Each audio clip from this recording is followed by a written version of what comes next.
Hello and welcome to this week's episode of the All Things Books show, and today's going to be a little bit different because I'm not interviewing anybody.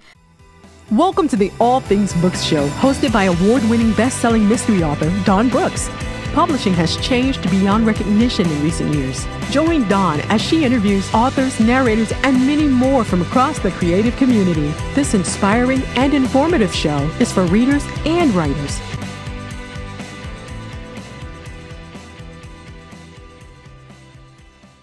Hello and welcome to this week's episode of the All Things Books show, and today's going to be a little bit different because I'm not interviewing anybody, but I'm going to do a presentation on independent publishing. It's a topic that many people are interested in, and lots of authors are now involved in self-publishing, so we are going to look at it in some detail. We have a quiz show in the UK, and one of the questions on a recent episode was the 2015 novel Holy Island featuring D.C.I. Ryan was the first in a series of mysteries by which author. Now, needless to say, the actual contestant got the answer wrong, but the answer was L.J. Ross, and L.J. Ross is an independent author. So it's not just famous authors anymore that are becoming widely known. Independent authors are becoming more famous and more well known. So who am I? I'm author of 4 series now, 3 fictional series and one memoir series. But the fictional series, I have 10 books, writing the 11th on a cozy mystery series set on a cruise ship. I have 2 and writing the 3rd of an octogenarian sleuth who solves mysteries. And I have a crime fiction series featuring a male private investigator. So that's who I am. My name is Dawn Brookes. And those of you who watch this channel already know who I am, so I don't even know why I'm bothering introducing myself. So what we're going to look at during this episode are sort of considerations you need to take into account if you're thinking of independent publishing, what it means to be an independent author, negatives that you might face, positives that you will face, what being an indie is not, getting started with a bit of background work and prep. Obviously it can't be detailed, it's going to skim the surface of most of these topics, but you can find a lot more on YouTube and elsewhere, and obviously I will maybe put some more episodes up on this subject in the future. Cost of self-publishing, ways to save money, writing, what to do when your draft is ready, what to do, what end products you might produce, distribution, options for the future.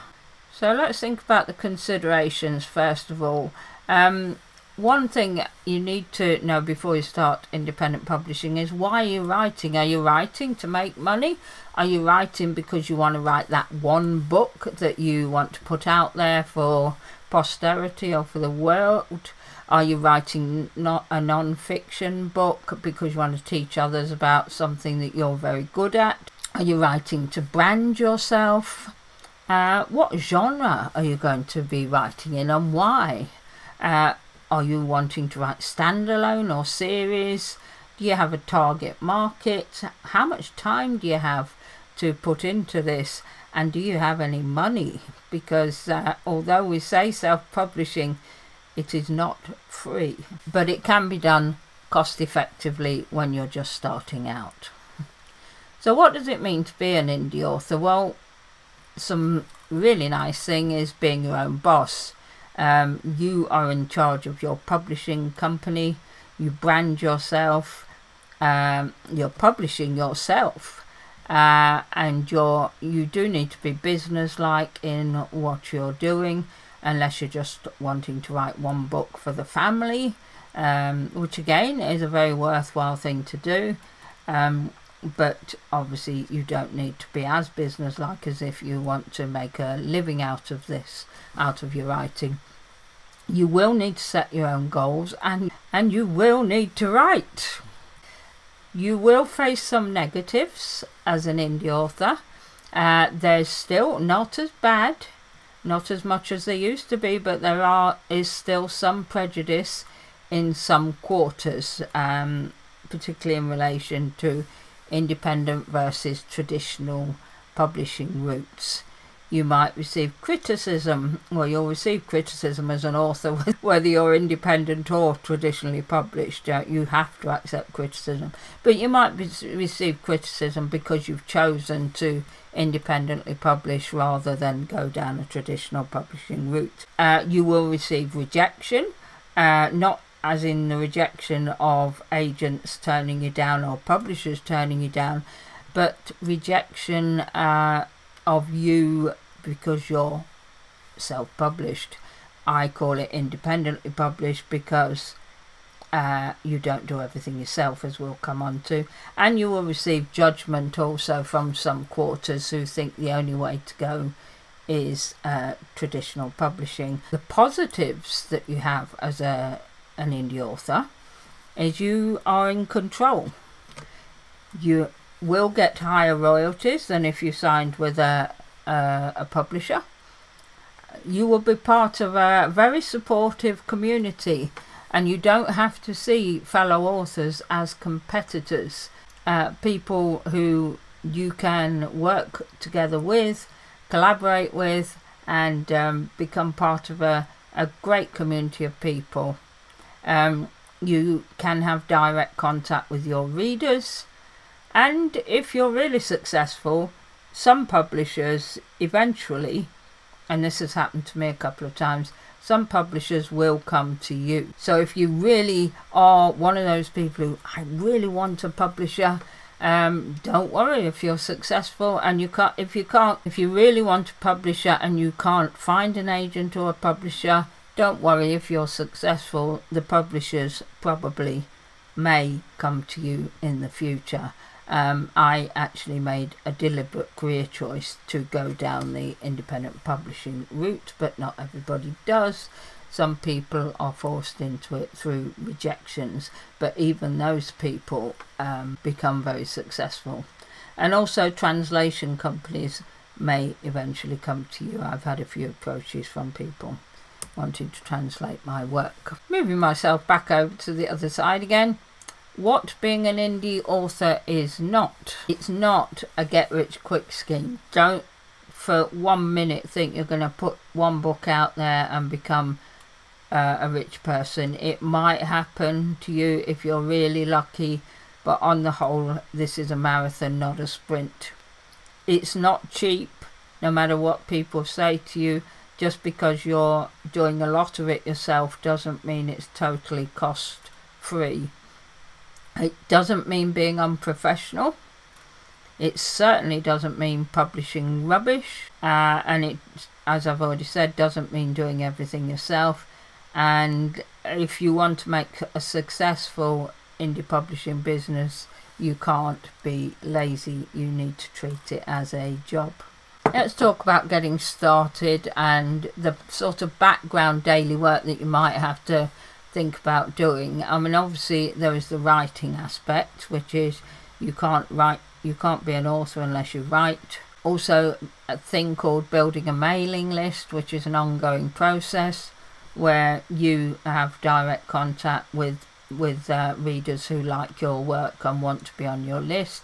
It could include weekly emails, it could include monthly. I would suggest at least monthly, and weekly is the ideal. I think daily is too much. You're bombarding people and it's unnecessary. And obviously you're going to, in those weekly newsletters, tell people about what you're doing, how you're going to get to know them. You're going to tell them about new releases and offers, but more importantly, you're going to build a relationship with these people because they like your work and you like them because they like your work, or you might like them anyway. I've had quite a few people become friends from my work. I have a huge tennis buddy who lives in the United States, and we message each other whenever there's a big tennis tournament, and I got to know her because she was interested in my work, and now all we talk about is tennis. You will also need a social media presence, at minimum probably a Facebook page.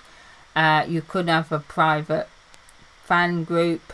You may have other social media presence such as Instagram, Twitter, and nowadays TikTok is quite popular with authors. You will need to do some marketing, whether that's paid or organic. Paid might include things like Amazon ads, Facebook ads, promotions, and others like a company called BookBub. And organic is things like word of mouth, which is wonderful if somebody recommends your book to their friends. Social media, Amazon offers, and things called chirp deals, which are more related to audiobooks. And then of course you've got sales and expenses, you've got accounting to do and tax, and you may eventually need somebody working for you to do some of the background stuff. Thinking about the costs of self-publishing, because a lot of people say, well, how much does it cost? Well, it varies. Unfortunately, I wish I could give you one price, but I can't. Cover design, which is essential in my opinion, unless you're a graphic designer yourself, can cost anything from £80 to well upwards of £300, up to £1,000 actually. If you need a developmental edit because you're a first-time author writing fiction, it will depend on the editor's experience, but that will be in excess of £500. I'm talking pounds, not dollars, but you may need to do the conversions. Line edit, which is essential in my opinion, that can cost between £8 and £14 or more per 1,000 words.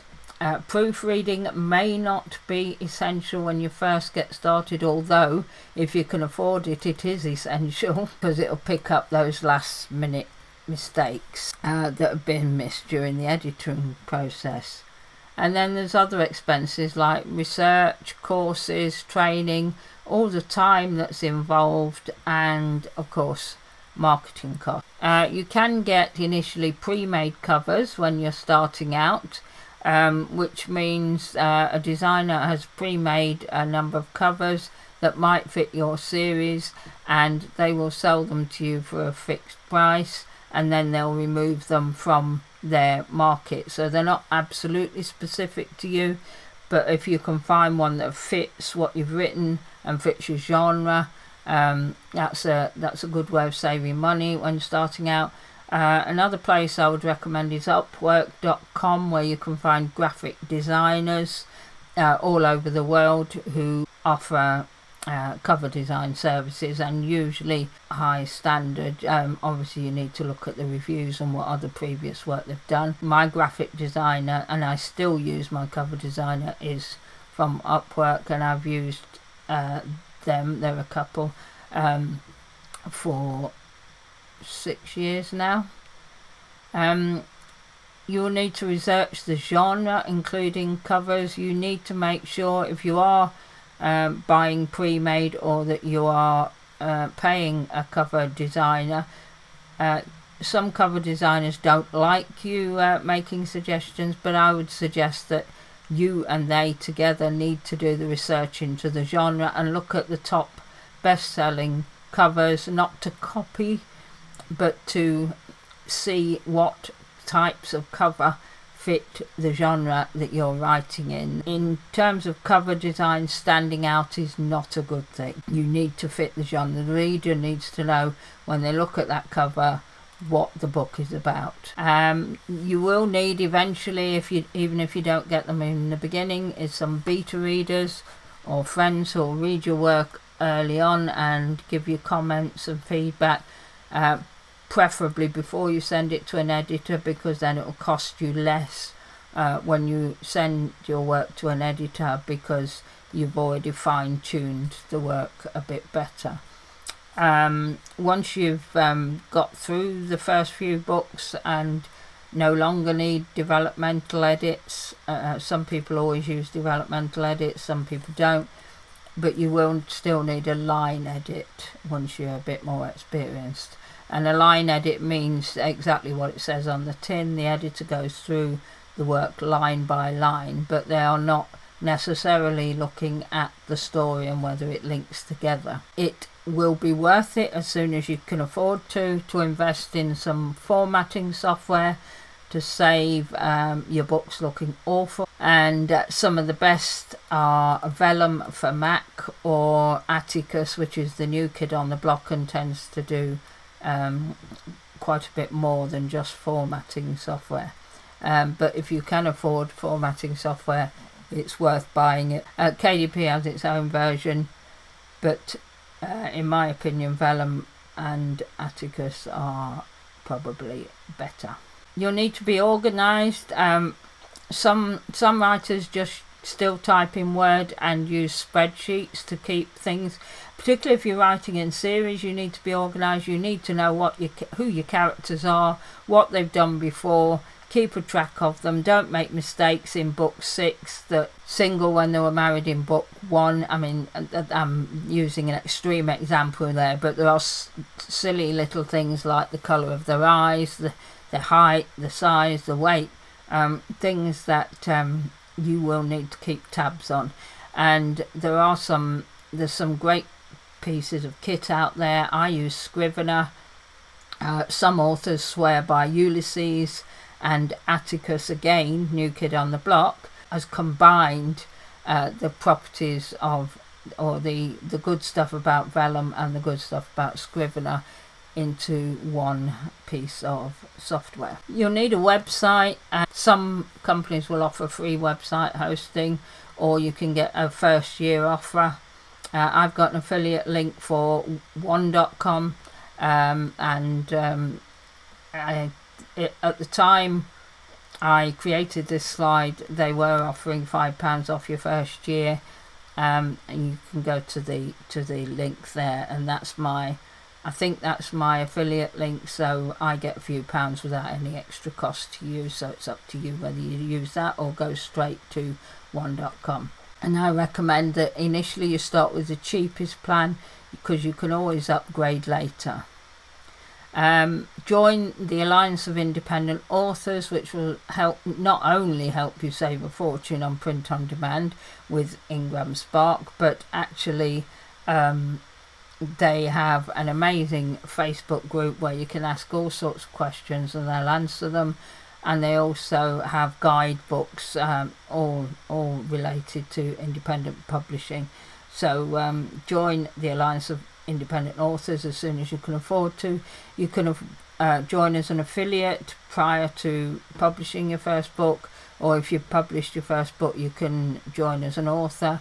And once you're earning over a certain amount of money, you can all join as an authorpreneur. Again, this is my affiliate ID. I'll put the link in the notes below, and if you click on and join that by that link, I will earn a few pennies, but it won't cost you any more to join. It's just your way of saying, great, Dawn, thank you for this work, thank you for this information. And I wouldn't recommend anything that I haven't used myself, and I'm a member of the Alliance of Independent Authors, and I use one.com for my website. Let's move on to the writing. So initially you will need to, I suggest, it's up to you, you brainstorm a title and premise that the book will be based on, and I suggest you do that first, because it's good to know what it is that you want to put into words, and then you can thrash out the details and a more detailed plan, depending on whether you're a discovery writer or a hardened planner. You do need to set yourself deadlines. It's like any job, you have a deadline and try and keep to it. Agree your deadline with an editor so that they're available. They will need Depending on the type of edit you're going for, they will need weeks or a week, depending whether it's a developmental, etc. And then you've got to allow yourself time to go through those edits, and if necessary put it back to the editor again. So some people may go through 2 or 3 developmental edits before their book is ready to publish. Once you become a more experienced author and you've written more books, you'll usually not need that level of editing. Commission your cover design as soon as possible, particularly if you're thinking about putting your book on pre-order. And I suggest for new authors, pre-order is a great way to go, because it's already putting your work and your name out into the public. Because if you're not known and you just launch a book, even with the best will in the world, you might not get very far with it. I suggest that you write every day, or at least Monday to Friday, or whatever time you can fit in. You might have a full-time job, so you know, really you've got to play this by your schedule, not mine. But if you can write every day between 1,000 and 5,000 words, some people write less, some people write more, depending on the deadline that you've set yourself. You might be somebody who's going to end up writing 1 book a year, 1 book every 2 years, or you might be somebody like some prolific authors who write 1 book a month. Once your draft is ready, make sure you go through it yourself and do an edit. I do a 1-pass edit, but some people go back and back, editing and re-editing as they're writing. I tend to try and write half the book, then I go back and edit that half of the book, then I write the rest of the book, and then I go back and edit the whole book. That's the way I do it, but everybody is different and everybody does it their own way. There is a lovely piece as well as Grammarly, there's a lovely piece of software called Pro Writing Aid, which helps you get your some of your grammar in order. I wouldn't take everything it says or every piece of advice it says, but I would certainly it's worth using that again before you put it out to beta readers and an editor. Format the book in as much as possible. Some people leave the formatting right to the end. I tend to format after my initial edit, certainly into a form that I can send to my editor, and also for alpha readers. So I do an initial format in vellum for ebooks for my alpha readers. They read it before it goes to my editor and make suggestions and changes. I then go through that work and then I format it in Word, because my editor uses Word, but every editor is different. I get it back from my editor, I do my revisions, I then send it out to my advanced reader team in excess of 50 people, but it depends how many people you've got interested in your work, and it takes time to build these things up. So don't be discouraged by my figures. Some people have a lot more ARC readers than I do, some people have a lot less. You might only have 5 or 10, but everyone is worth value in gold. They are gems, and they will read the work for you and tell you what's wrong with it. Then I make some final revisions before sending it for a proofread, and then once it comes back from the proofreader, that's when I do my final formatting for the various editions, and obviously accept or reject changes that the proofreader has suggested. And then once you've got your end product, it's up to you how you publish it. In the past, initially when independent publishing first started out, people only published in ebook format on Kindle, but the world has moved on since then, and most independent authors nowadays, why would you not provide a paperback for people who enjoy reading print books?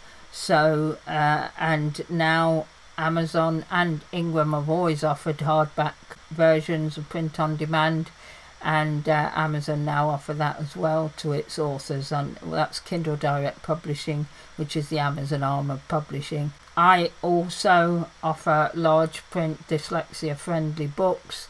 Not every author does, but I feel I don't want to discriminate, and I want my book available in every version that I can give them. And then there's also the option of producing an audiobook, and as people from this channel know, I give a few audiobooks away for free.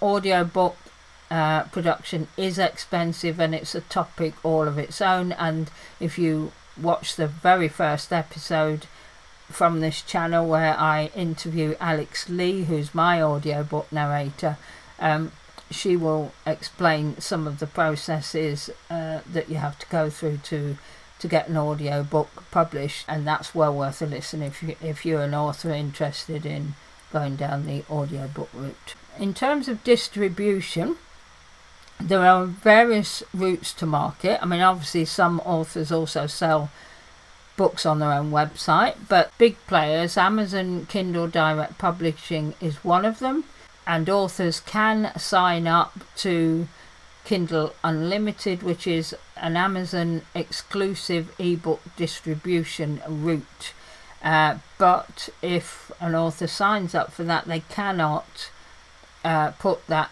ebook, just the ebook, not the print book, just the ebook, they can't put that ebook on sale anywhere else or offer it for free on their website or anything like that. You cannot do that if you're signed up for Kindle Unlimited. When you do sign up for Kindle Unlimited, you're tied in for 90 days, and then you can take it out if you wish to, or you can carry on. And depending on the genre,